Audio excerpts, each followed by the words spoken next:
자, 이번엔 여름철 수산물을 찾아 전남으로 떠나볼까요? 시원한 바닷바람이 불어오는 법성포. 굴비가 주렁주렁 매달려 있는데요.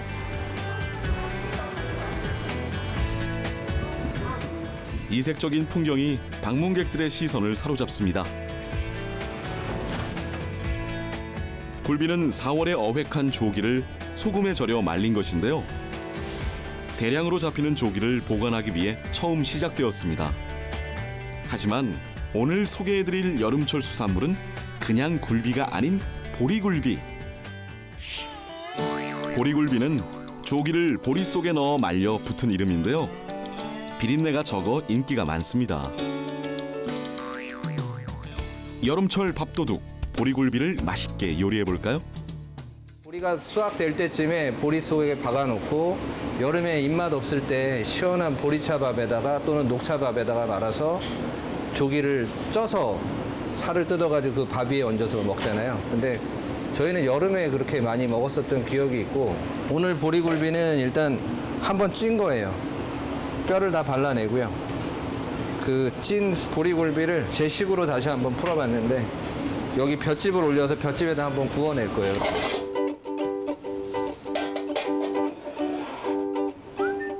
이미 한번 쪄낸 보리굴비를 다시 굽는 이유는 무엇일까요?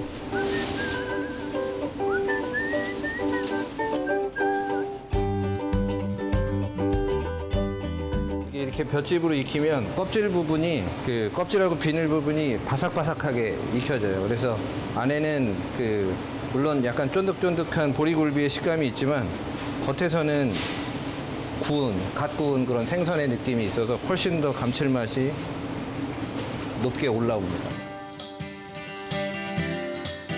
마무리로 홍고추와 깨를 솔솔 뿌려 접시에 담아냅니다.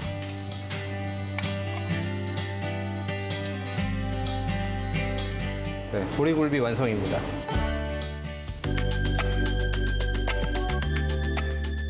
겉은 바삭, 속은 촉촉한 여름철 밥도둑.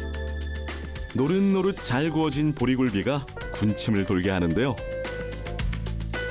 밥에 시원한 보리차를 말아 부드럽고 짭조름한 보리굴비를 한 점 올리면 무더위로 달아난 입맛을 되찾아주는 환상의 조합이 완성된답니다. 그리고 나서 남해 쪽에서 여름에 많이 찾는 고기들이 있을까요? 여름 되면 일단 늘 빼먹지 않고 민어는 꼭 먹는 것 같아요. 민어를 회로 먹을 때 우리나라가 보통 숙성을 해서 바로 회를 떠서 먹잖아요. 근데 민어가 이게 좀 물이 많아요. 생선 자체가.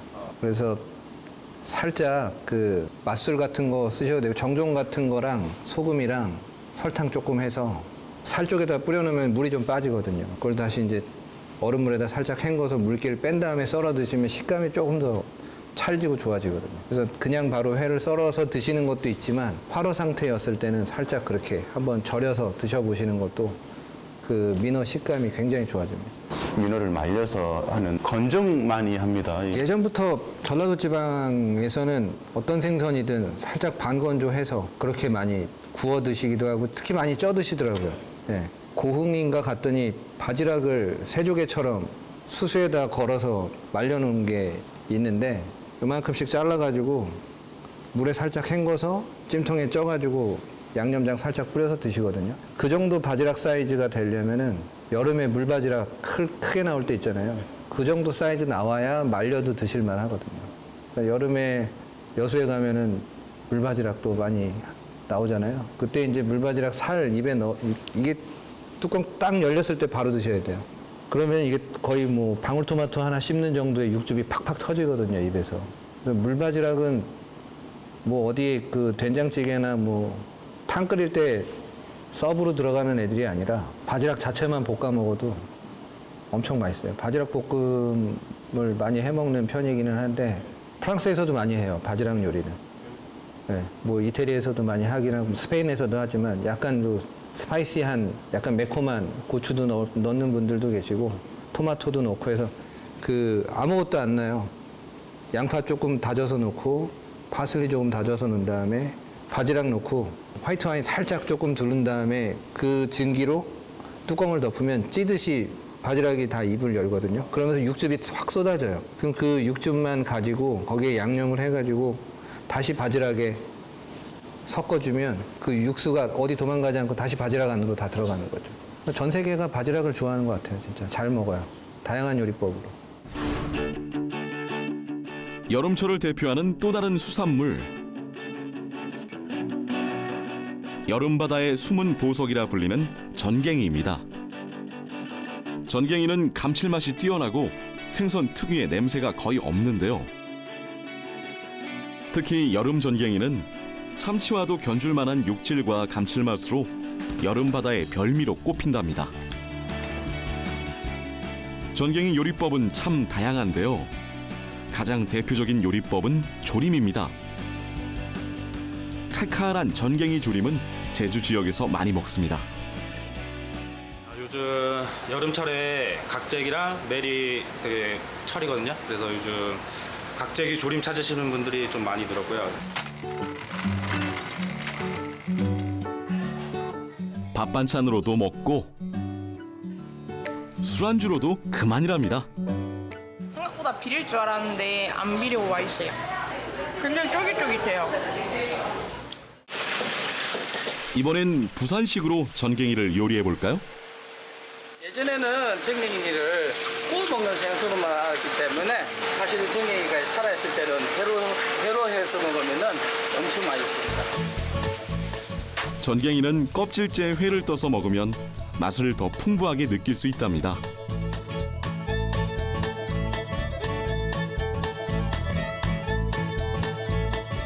또 아삭거리는 야채와 초장을 넣어 물회로 만들어 먹는데요. 시원한 맛이 여름철 무더위를 싹 잡아준답니다.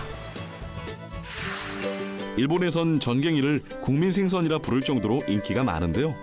전갱이 덮밥하고 그다음에 히야지루라고 밥하고 먹을 수 있는 시원한 국말입니다. 그래서 요리법도 다양한데요. 전갱이 기름진 맛과 꽤 그 고소한 맛이 정말 어우러져가지고 정말 맛있습니다. 전갱이를 특제 소스에 구워 밥 위에 얹어 먹습니다.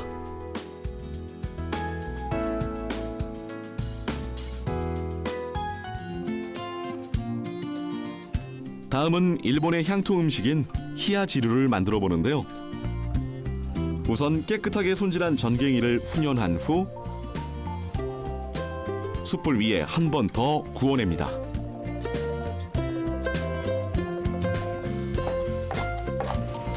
그리고 전갱이 살을 잘게 다져 된장과 두부에 섞어 국으로 만듭니다. 히야지루는 여름철 가정에서 자주 해먹는 냉국인데요. 냉국에 따뜻한 밥을 말아 먹는 것이 별미랍니다. 뜨거운 열기를 식혀주는 시원한 전갱이 요리였습니다. 여름에 은어도 많이 먹습니까? 은어는. 여름에 은어가 철이죠. 그래서 섬진강 쪽에 가서 은어 많이 먹거든요. 이제 살에서 수박 향이 난다 그래서 뭐 회로 먹을 수 있는 민물 생선이 많지는 않잖아요. 송어회나 은어회 정도 많이 드시는 것 같은데 은어는 정말 뭐 딱 고철에만 먹을 수 있잖아요. 근데 요즘엔 은어 양식도 하다 보니까 철에 상관없이 언제든 구해서 먹기는 하지만 그 철에 너무 크지 않은 사이즈로 15cm 조금 안 되는 한 12에서 15cm 정도 되는 그 정도 은어를 회로 썰어 먹었을 때가 제일 달고 맛있는 것 같아요. 가을 되면은 고등어배 엄청 크게 나가잖아요. 기름이 꽉 찬 고등어들 나오면 살짝 그거를 초절임을 해놨다가 생선회처럼 먹기도 하고요. 키조개 그런 사이즈를 보면은 굉장히 깜짝 놀래요. 우와! 낙지하고 소고기 탕탕이 육회해서 싸 먹으면은 진짜 맛이 끝내줍니다.